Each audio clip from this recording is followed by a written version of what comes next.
तो बच्चों हम लोगों ने ड्रिफ्ट वेलोसिटी टर्म को पढ़ा था, मोबिलिटी को पढ़ा था।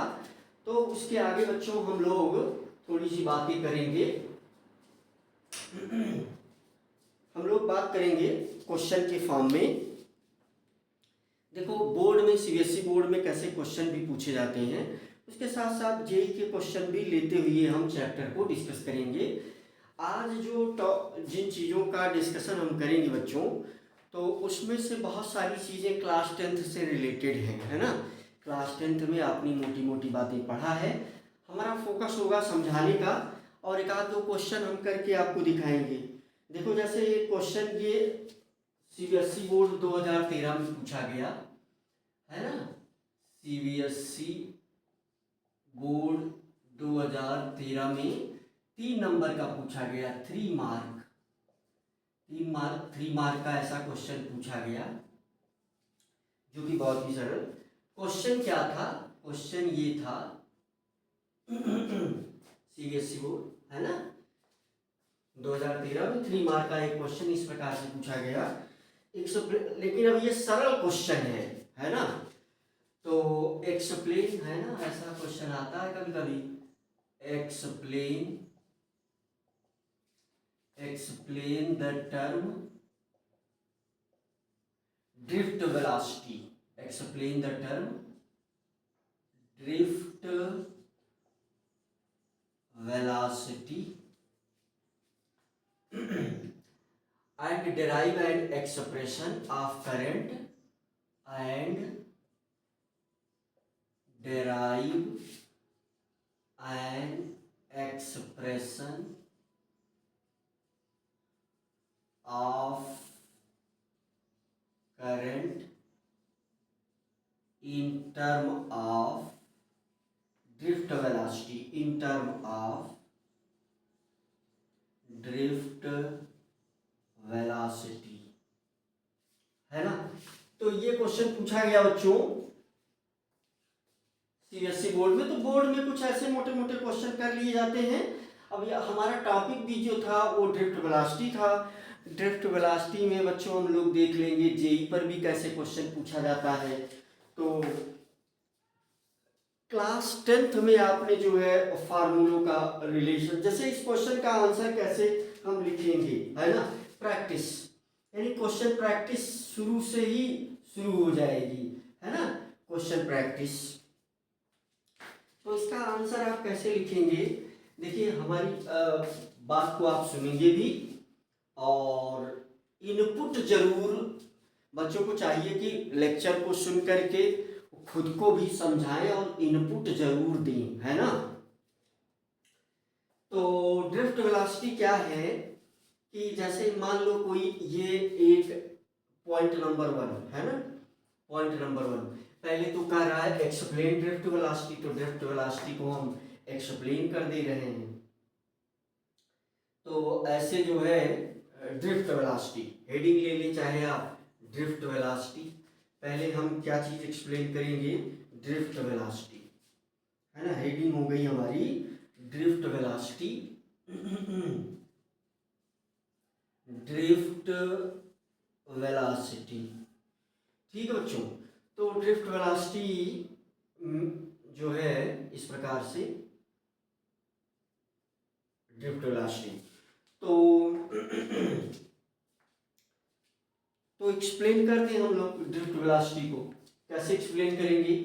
हम लोग फर्स्ट पॉइंट में एक्सप्लेन करेंगे कि अगर कोई कंडक्टर है, इलेक्ट्रिक कंडक्टर है, तो उसमें जो इलेक्ट्रॉन्स हैं वो रैंडम मोशन करते रहते हैं, और उनकी जो स्पीड है हाई स्पीड से, है ना। तो पिछले वाले क्लास में हम ये बात बता चुके हैं, लेकिन फिर भी इसका आंसर आप कैसे लिखेंगे? तो electrons present in electric conductor, है ना, electrons present in electric conductor, in electric conductor, in electric conductor move with high speed, move randomly with high speed, move randomly with high speed with high speed with high speed high speed in order of 10 to the power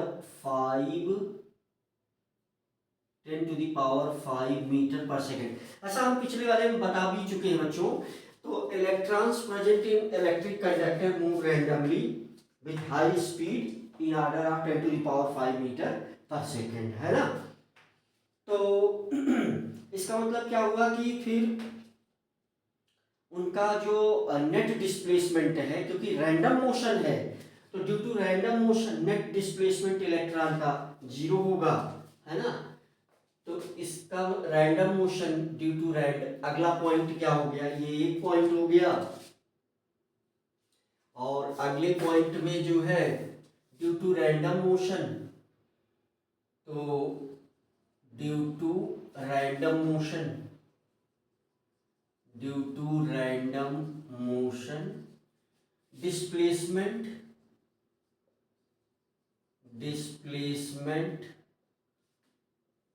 of electrons equal to 0, है ना। Electron का displacement 0 हो जाएगा। अब अगर हम कोई, है ना, अगले में आप फिगर बना दो, अगर हम कंडक्टर पर, ये कंडक्टर हमारा बन गया, है ना, ये कंडक्टर बन गया, और ये इसका क्रॉस सेक्शन एरिया है ए, और जो ये क्रॉस सेक्शन एरिया है, यहाँ प्लस है यहाँ माइनस है ना। तो अब इसमें जो है प्लस माइनस, इलेक्ट्रिक फील्ड का डायरेक्शन आपको पता होगा कि ये होगा, तो इस डायरेक्शन के अपोजिट डायरेक्शन में ये क्या करेगा, इलेक्ट्रॉन मूव करेगा, है ना। अपोजिट डायरेक्शन में ये मूव करेगा इलेक्ट्रॉन। तो इसके अपोजिट, इलेक्ट्रिक फील्ड के अपोजिट डायरेक्शन में जो है ड्रिफ्ट वेलोसिटी होगी, है ना, due to random motion.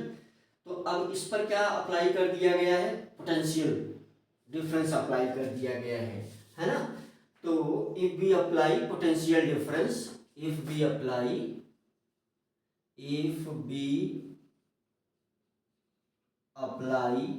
potential difference on electric conductor, if we apply potential difference on electric conductor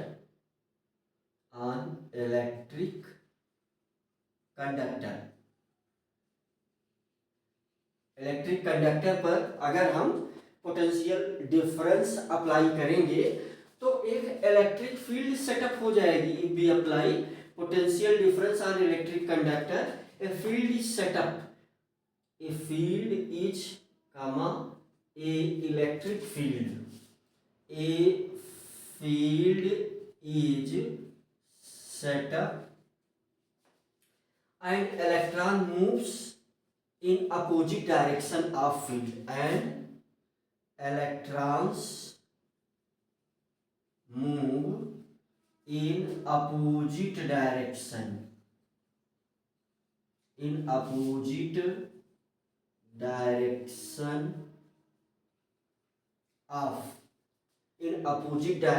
of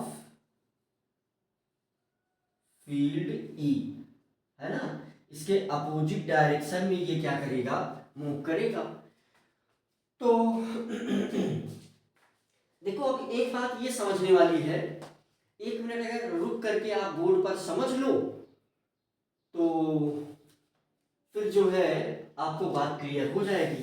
इसका मतलब कि यहां से अगर हम बात करें तो फिर उस इलेक्ट्रॉन पर एक फोर्स लगने लगेगा, F is equal to minus e, उस पर एक है ना फोर्स लगने लगेगा। देखिए जरा समझने वाली बात यहाँ क्या है कि जब इलेक्ट्रॉन पर फोर्स लगने लगेगा तो फिर इस पर एक एक्सेलरेशन लगना चाहिए, और एक्सेलरेशन अगर लग रहा है तो लगातार इसकी स्पीड को बढ़ना चाहिए इलेक्ट्रॉन को, लेकिन ये लगातार इसकी स्पीड नहीं बढ़ती क्योंकि कोलिजन होता है, बीच बीच ये इलेक्ट्रॉन पॉजिटिव चार्ज से कोलाइड करते रहते हैं, इसीलिए अब देखो ये फोर्स लग रहा है तो इस फोर्स की वजह से एक एक्सेलरेशन भी होगा, फोर्स की वजह से एक एक्सेलरेशन भी होगा, लेकिन कंटीन्यूअस वेलोसिटी नहीं बढ़ेगी। अब देखिए रूल नॉर्मली क्या है कि अगर ये एक्सेलरेशन लग रहा है तो इलेक्ट्रॉन की वेलोसिटी कंटीन्यूअस बढ़नी चाहिए, लेकिन क्योंकि इलेक्ट्रॉन पॉजिटिव चार्ज से कोलिजन करेगा और जैसे ही कोलिजन करेगा उसकी स्पीड 0 हो जाएगी। मुझे लग रहा है कि बात समझ में आती है ना। चलो अच्छा देख लो और समझा दे रहे हैं। तो वेलोसिटी ऑफ इलेक्ट्रॉन है ना, speed of electron does not, speed of electrons does not increase continuously due to collision. Point क्या है कि speed of electrons, speed of electrons does not increase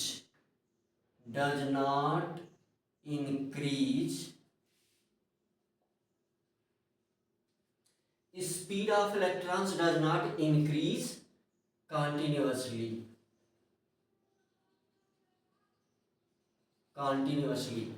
speed of electrons does not increase, speed of electrons does not increase continuously, है ना। तो continuous increase due to collision, due to collision of electrons with positive charge, तो positive charge से टकराने की वजह से है ना, जैसे ही टकराएगा इलेक्ट्रॉन वैसे उसकी स्पीड जो है वो 0 हो जाएगी और फिर वो एक्सेलरेट होगा नेक्स्ट कोलिजन तक, है ना। तो आफ्टर कोलिजन है ना, after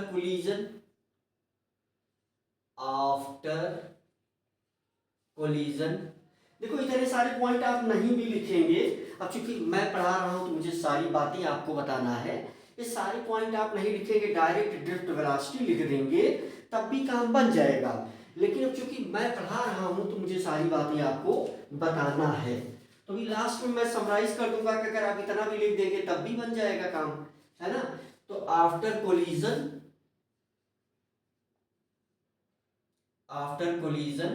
speed of electrons becomes zero, speed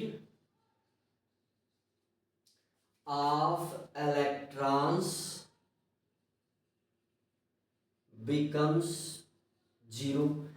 After collision speed of electrons becomes zero हो जाएगा, है ना। And speed of electron increases up to next collision, and speed becomes zero, है ना। and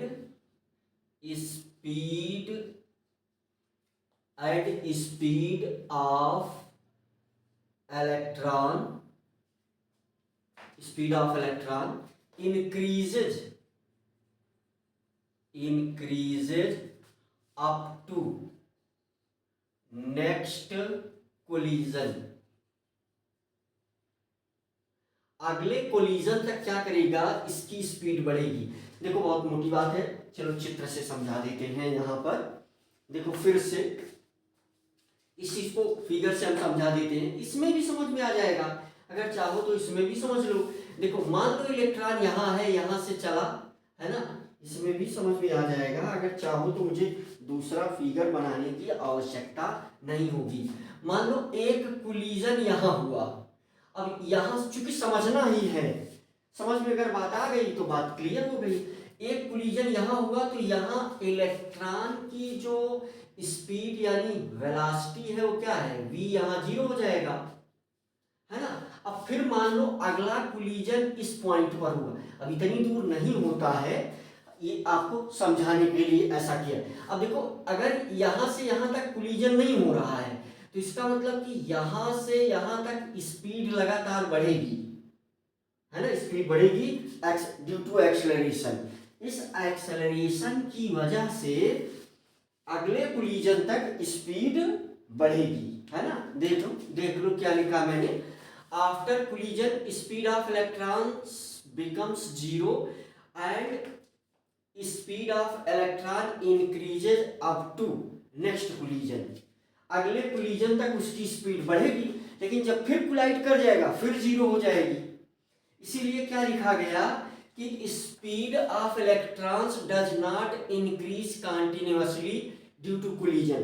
तो ऐसा नहीं होगा कि कंडक्टर के एक पॉइंट से इलेक्ट्रॉन की स्पीड लगातार बढ़ती ही चली जाएगी, ऐसा नहीं होगा, है ना। देखो मुझे लग रहा है कि बातें क्लियर हैं। फिर से एक बार हमने जो भी पॉइंट लिखे हैं जल्दी से इसको हम समराइज कर देते हैं।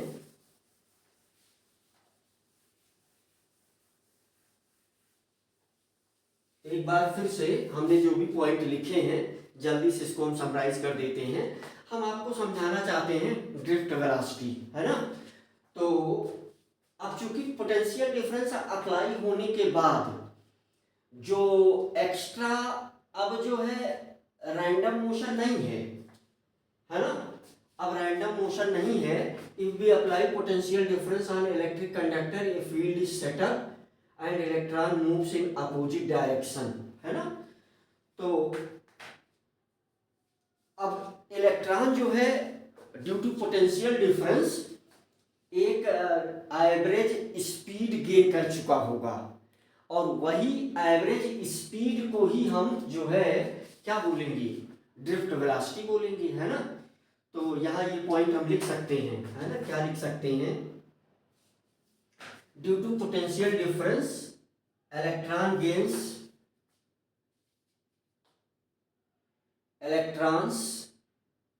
electrons gain extra speed due to potential difference, है ना। क्या लिखेंगे, due to potential difference PD comma electrons gain electrons gain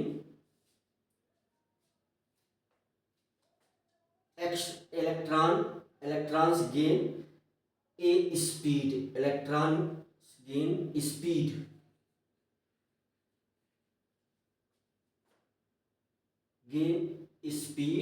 in opposite direction of electric field, in opposite direction of electric field, है ना। Due to potential difference electrons gain speed in opposite direction of electric field, है ना। Speed हम यहाँ पर speed और velocity है ना, तो ड्रिफ्ट वेलोसिटी, तो यही क्या है, यही जो गेन स्पीड है, इसी को ही हम क्या बोलते हैं, ड्रिफ्ट वेलोसिटी, है ना। जो गेन स्पीड है, extra gain due to potential difference की वजह से जो स्पीड गेन हो रही है, यही क्या है, यही है ड्रिफ्ट वेलोसिटी। तो यही जो एवरेज वेलोसिटी है ना। तो नेक्स्ट पॉइंट में हम यहाँ डिफाइन कर देंगे। आप अभी जो कुछ भी हमने आपको समझाया है, आंसर में वो चीजें आप नहीं भी लिखेंगे तब भी काम बन जाएगा। जहां से अब बताने चल रहा हूं, यहीं से इतना आगे आप लिख देंगे, जो भी आगे मैं बताऊंगा, तो वो पूरा आंसर हो गया, है ना। तो average due to potential difference, है ना, क्या लिखेंगे, due to potential difference comma average velocity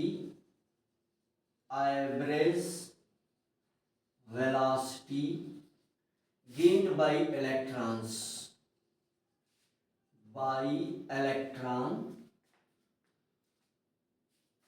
free electron है ना, गेन्ड बाय फ्री इलेक्ट्रॉन हम लिख दें, फ्री इलेक्ट्रॉन इन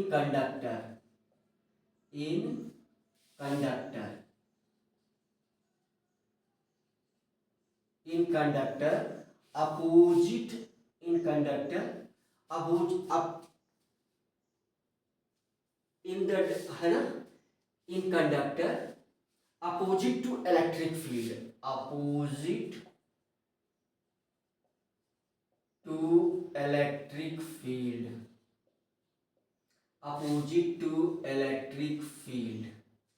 है ना, due to potential difference average velocity gained by free electron in conductor opposite to electric field is known as drift velocity, is known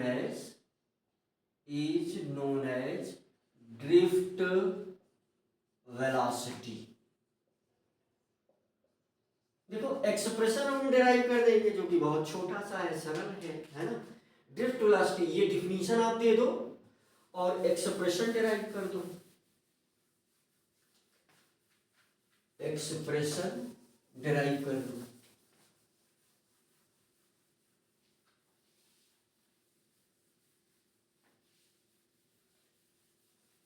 तो अभी हम लोग जेई का भी क्वेश्चन देखेंगे, ड्रिफ्ट वेलोसिटी पर जेई भी क्वेश्चन पूछता है, ठीक है बच्चों।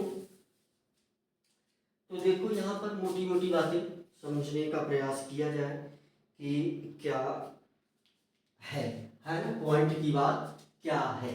तो चलो देखो मोटी बात, तो यहाँ पर क्या हम लोग expression of current in term of, तो एक्सप्रेशन यहीं से आगे लिख दो, उस प्रश्न का उत्तर पूरा हो जाएगा।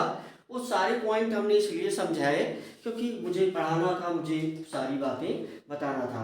अगर वो सारे पॉइंट लिखते हो तो बहुत अच्छा होगा।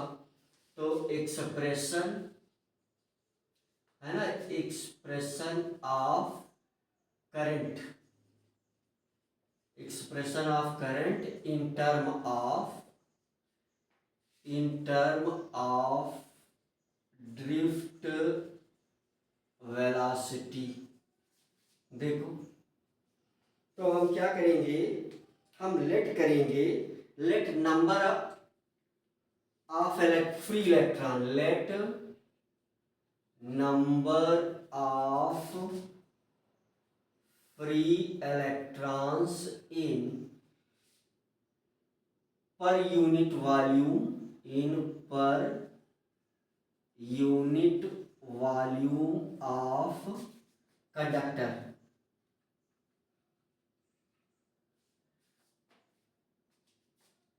Late number of electrons in per unit volume of conductor be n है ना। मान लो कि कंडक्टर में पर यूनिट वॉल्यूम क्या है, देखो समझने का प्रयास करो। मान लो ये जो है कंडक्टर है, इस प्रकार से हमने क्या किया है, एरिया ए माना है, इस पर जो प्लस माइनस इलेक्ट्रिक फील्ड का डायरेक्शन ये रहेगा, सबको पता है। यहाँ से ये इलेक्ट्रॉन इस डायरेक्शन में मूव करेगा, इस पर एक फोर्स लगेगा E इंटू ए। बहुत मोटी मोटी बातें हैं, तो सिंपल सी बात है। अब इसकी ड्रिफ्ट वेलोसिटी कितनी है, हमने ड्रिफ्ट वेलोसिटी को डिफाइन कर दिया है, इसको रिप्रेजेंट करेंगे हम Vd से। तो इसकी ड्रिफ्ट वेलोसिटी Vd है ना, तो पर सेकेंड है ना। तो यहां से देखो, ये एक बात समझो कि पर यूनिट वॉल्यूम में है ना, पर यूनिट वॉल्यूम में नंबर ऑफ इलेक्ट्रॉन हमने n मान रखा है। तो देखो पर सेकंड इलेक्ट्रॉन कितना मूव करेगा, यानी ड्रिफ्ट वेलोसिटी ऑफ इलेक्ट्रॉन है ना। देखो यहां से drift velocity of electron, drift velocity of electron equal to b d. Drift velocity of electron क्या है, बी डी है ना। ड्रिफ्ट वेलोसिटी ऑफ इलेक्ट्रॉन क्या है, बी डी है। तो इसका मतलब कि 1 सेकेंड में बी डी डिस्टेंस मूव करेगा, है ना। तो electron moves in 1 second, electron moves in 1 second in, है ना, डिस्टेंस, है ना, electrons move in 1 second equal to b d, b d length. B d length तक 1 सेकेंड में मूव करेगा, है ना। Electron moves in 1 second, in 1 second. 1 second में वो बी डी लेंथ मूव करेगा, है ना, moves in 1 second b d length, है ना। तो इसका एरिया ये है। तो वॉल्यूम जो है ना, यूनिट वॉल्यूम में इलेक्ट्रॉन कितना है, तो बी डी वॉल्यूम में, है ना, b v d into a volume में कितना इलेक्ट्रॉन मूव करेगा, है ना। तो यहां से हम क्या लिख सकते हैं, number of electrons move in unit volume. तो लेंथ, है ना, number of electron, number of electrons move, number of electron move in every cross section, है ना, number of electrons move in every cross section area through conductor. तो ये meaning है इसकी, number of electrons move 1 second में, number of electrons move in 1 second, है ना, in 1 second, है ना। Electrons move in 1 second b d length, number of electrons move in 1 second. तो ये क्या हो जाएगा,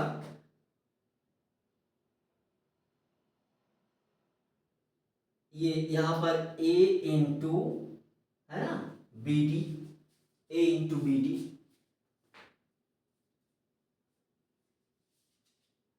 ए into b d, number of electrons move in 1 second. तो पर यूनिट वॉल्यूम में number of electrons move in 1 second per unit volume, in 1 second per unit volume, तो multiplied by n हो जाएगा, है ना। Number of electrons move in 1 second per unit volume. देखो फिर से, चाहे एक बार फिर से समझ लो, चीजें बहुत ही सरल हैं, बस इम्पोर्टेंट ये है कि वो समझ में आना चाहिए। तो इसका मतलब कि जो चार्ज मूव करेगा every cross section in 1 second, charge move through every cross section of, क्या लिख सकते हैं हम, यहां पर लिख सकते हैं charge move through every cross section, every cross section पर सेकेंड, पर second, every cross section of, है ना, every cross section, every cross section of conductor पर सेकेंड। तो पर सेकेंड ये कितना हो जाएगा, चार्ज मूव कितना होगा, तो इसी को हम क्या लेट कर लेते हैं, इसी को हम मान लेते हैं Q। तो दिस विल इक्वल टू क्या हो जाएगा, N A V D multiplied by E. तो इसका मतलब कि हमें क्या मिल गया, हमें मिल गया Q is equal to n A V d e, है ना, मल्टीप्लाइड बाई ई। और आई हम आराम से लिख देंगे, तो I is equal to Q upon T होता है। तो चूंकि ये 1 सेकेंड के लिए है तो n e a B D into upon t, है ना। तो आई क्या हो जाएगा, आई हो जाएगा N A B D into E, है ना। तो अगर ये 1 सेकेंड, हमें चूंकि करंट लिखना है 1 सेकेंड, है ना, तो आई 1 सेकेंड, चलो लिख देते हैं 1 सेकेंड टी की वैल्यू है। इसका मतलब कि आई की वैल्यू हमें क्या मिल गई, N A B D multiplied by E. ये क्या है, आई की वैल्यू है। देखो यहां पर, यहां से अगर हम देखो ये आंसर कंप्लीट हो गया। आपको जो कुछ भी उस क्वेश्चन का आंसर लिखना था वो आपने कर लिया, यहां तक आंसर कंप्लीट हो गया। अब चूंकि मुझे जो कुछ आपको बताना है तो ये इसके आगे हम लोग समझेंगे, इसके आगे के पॉइंट को हम लोग समझेंगे, है ना। ये आंसर आपका कंप्लीट हो गया, जो क्वेश्चन आपसे पूछा गया था उसका आंसर आपने दे दिया। अगर हम थोड़ा सा और भी समराइज करें, कुछ और आपको बताना चाहें तो बस रिपीट ही कर सकते हैं, है ना। देख लो फिर से एक बार देखो, expression of current in term of drift velocity. हमने क्या मान लिया कि इलेक्ट्रॉन्स पर यूनिट वॉल्यूम जो है वो n है, पर यूनिट वॉल्यूम जो है वो n है ना। तो ये कंडक्टर है, इस पर पोटेंशियल डिफरेंस हमने अप्लाई किया, ई का डायरेक्शन इस डायरेक्शन में मूव करेगा। तो ड्रिफ्ट वेलोसिटी ऑफ इलेक्ट्रॉन को हम bd से डिनोट करते हैं, आपको पता है। इलेक्ट्रॉन्स मूव इन 1 सेकेंड, है ना, तो bd लेंथ मूव करेगा क्योंकि इसकी क्या है, ड्रिफ्ट वेलोसिटी जो है bd है। तो number of electrons move in 1 second per unit volume, है ना। तो पर यूनिट वॉल्यूम तो ये है नंबर ऑफ इलेक्ट्रॉन, है ना, number of electrons move in 1 second, है ना, number of electron move in 1 second. तो क्रॉस सेक्शन एरिया और इस वॉल्यूम से, और charge move through every cross section, है ना, क्रॉस सेक्शन ऑफ कंडक्टर पर सेकेंड। तो पर सेकेंड में ये नंबर रहेगा। तो ये आंसर आपका कंप्लीट हो जाता है ना। अब यहां से कुछ और बातें हम आपको बताएंगे जिस पर ये जेई ने एक क्वेश्चन भी किया है। इसको मिटा दें, चलो इसको मिटा देते हैं। तो देखो जेई ने एक क्वेश्चन किया है, कैसे क्वेश्चन किया है वो थोड़ा सा समझने के बाद, जैसे देखो यहां से भी कुछ नई बातें हम आपके साथ करेंगे हैज लगा करके। जैसे उस फार्मूले को अगर आप देखो, अब टेंस से जुड़ी हुई भी कुछ बातें हैं इसमें, है ना, तो ये वो एक साथ कर लेने के बाद हम लोग सवाल देख लेंगे। तो देखो टेंथ से जुड़ी हुई भी कुछ बातें हैं जिनको हम लोग ऐसे कर सकते हैं, देख लो। तो मामला क्या आगे है, मामला ये है बच्चों कि जैसे I इज इक्वल टू क्या मिला हमें, I is equal to n, है ना, I इज इक्वल टू मिला हमको n a b d into E, n a b d multiplied E, है ना। तो ई क्या है, चार्ज ऑन इलेक्ट्रॉन है। ई क्या है, charge on electron, charge on electron. आपको पता है यहां से BD अगर आप निकालना चाहो तो I अपान क्या हो जाएगा, N A, I is equal to N A E, है ना, N A E। तो BD का यानी ड्रिफ्ट वेलोसिटी का एक फार्मूला ये भी है। यहां से अगर आप इस फार्मूले को एनालाइज करोगे तो यहां से एक चीज क्लियर होगी। इस फार्मूले को अगर हम देखें तो हम ऐसा कह सकते हैं कि BD is equal to 1, BD proportional 1 upon A। लेकिन ये स्टेटमेंट ट्रू नहीं है, नॉट ट्रू, नॉट ट्रू। कैसे, है ना। अब इसको हम आगे एक्सप्लेन करेंगे कि कैसे ये ट्रू नहीं है। तो हम इस पॉइंट में एक्सप्लेन करेंगे बच्चों, यहां से आप समझिए कि कैसे ये ट्रू नहीं है।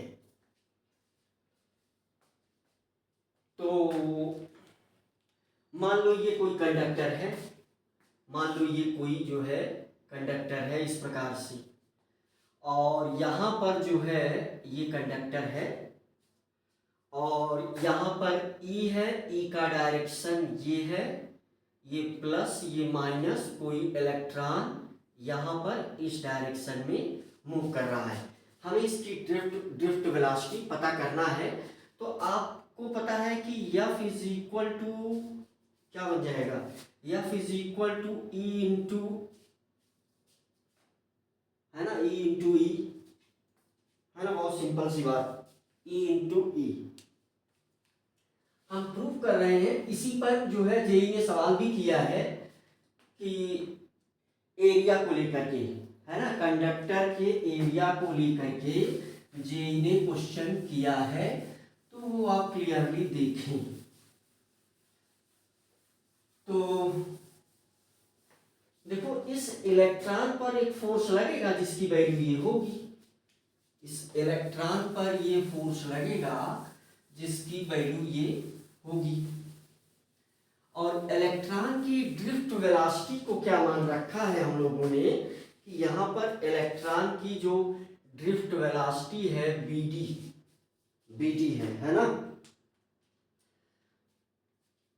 तो हमने ये पहले पढ़ लिया कि इसकी वेलोसिटी जो मैक्सिमम होगी वो इंक्रीज करेगी। देखो यहां से जो है, यहां से हमें एक बात ये भी पता है कि F is equal to ma, है ना। तो यहां से एक्सेलरेशन क्या हो जाएगा, F अपान m। तो यहां से देखो कि अगर हम, अब ये बहुत मोटी मोटी बातें, लेकिन इस पर सवाल था 2023 जेईई में, इस पर क्वेश्चन था। यहां से अगर हम इस फार्मूले को देख करके ये कनेक्ट करेंगे तो गलत हो जाएगा। तो यहां पर A is equal to F upon m। तो यहां से बच्चों आप देख सकते हैं कि A इज इक्वल टू, यहां से हम लिख सकते हैं A is equal to E into E upon m, है ना। तो ये लिख सकते हैं, A की वैल्यू है ये हमें मिल गया। हमें क्या पता है, हमारा इक्वेशन हम लोग ये जानते हैं, B is equal to U plus AT, है ना। तो BD is equal to U plus A tau. Tau क्या है, रिलैक्सेशन टाइम, जिसको हम पहले पढ़ चुके हैं, है ना। तो यहाँ चूंकि U क्या है, जीरो रहेगा। जब कोलिजन करेगा इलेक्ट्रॉन तो उस समय वेलोसिटी क्या होगी, जीरो होगी। तो इसका मतलब U is equal to zero. तो इसका मतलब यहाँ से हमें BD क्या मिलेगा, जीरो प्लस A टाउ। और ये टाउ क्या है ना, हम आपको पता है कि ये टाउ क्या है, रिलैक्सेशन टाइम है, रिलैक्सेशन टाइम है। तो क्योंकि आपको पता है कि रिलैक्सेशन टाइम क्यों लिया जा रहा है, क्योंकि वेलोसिटी अगले कोलिजन तक बढ़ेगी और दो कोलिजन के बीच का जो टाइम है वही क्या है, रिलैक्सेशन टाइम है ना। तो इसीलिए टाउ लिया जा रहा है, रिलैक्सेशन टाइम। तो इसका मतलब कि b d is equal to हमें क्या मिल जाएगा, drift velocity is equal to a into tau. तो ए की वैल्यू अगर यहां से आप रख देंगे, इसे बोल दो इक्वेशन नंबर 1, इसको बोल दो 2, तो यहां से from equation 1 and 2, from equation 1 and 2 comma we get हमें क्या मिल जाएगा, b d is equal to, हमें यहां से क्या मिल जाएगा, b d is equal to e e upon m multiplied by tau. तो यहां देखिए आप ए नहीं है, यहां पर ए नहीं है ना, तो देखो ए यहां कोरिलेट नहीं हो रहा है। तो यहां से हम क्या लिख सकते हैं कि drift velocity of electron is not depend upon the area of cross section area of conductor, है ना। देख लो यहां से क्या हमें मिल रहा है, यहां से हम इस पॉइंट को लिख सकते हैं, यहां से इस पॉइंट को हम लिख सकते हैं कि drift velocity from above equation, है ना, यहां से लिख सकते हैं from above equation, from above equation we can say that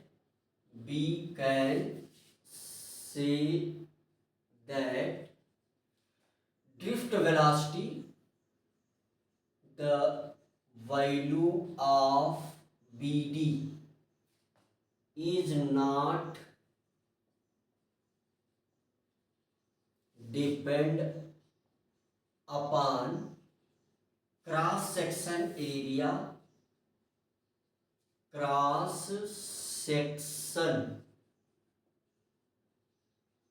area of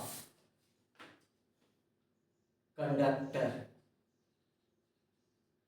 यहां से पॉइंट, अब इसी पर वो जो क्वेश्चन है हम लोग उस क्वेश्चन को फटाफट देख लेते हैं। जेई ने बहुत ही सरल क्वेश्चन किया है ड्रिफ्ट वेलोसिटी पर 2023 में। तो बच्चों हम लोगों ने ये सवाल लिख लिया है, सवाल ये लिख लिया, समय बचाने के लिए जल्दी से हमने लिख दिया सवाल को।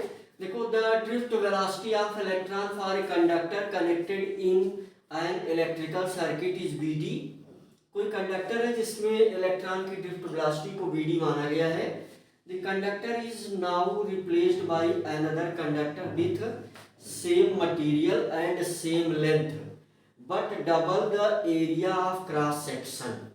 क्रॉस सेक्शन डबल कर दिया गया है।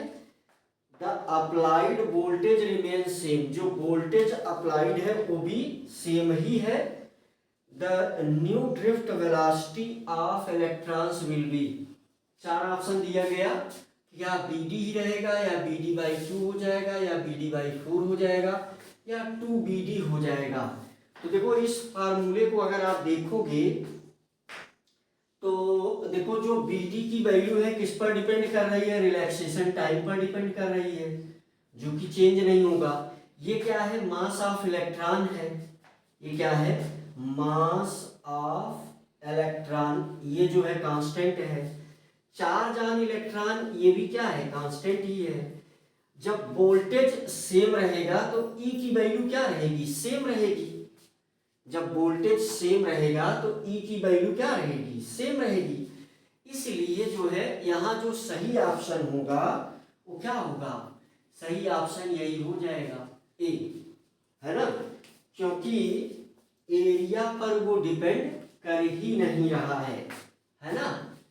तो value of b d does not depend upon, ये जो हमने लिखा है ना, ये जो हमने लिखा है कि वी कैन से दैट, है ना, आप देख सकते हैं value of V D is not depend upon cross section area. तो ये पॉइंट से जो है आप यहाँ ऑप्शन को सही क्लिक कर सकते हैं।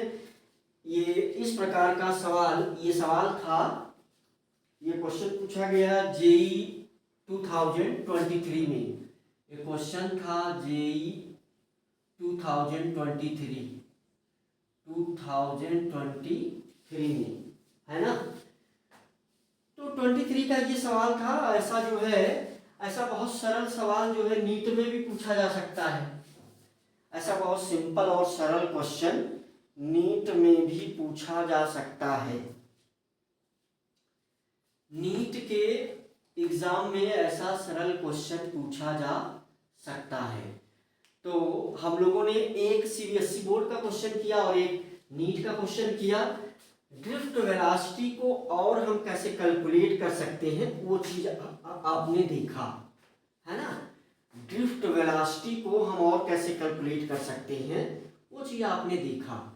और ड्रिफ्ट वेलोसिटी के विषय में जो थ्योरेटिकल पार्ट था उसे आपने समझा।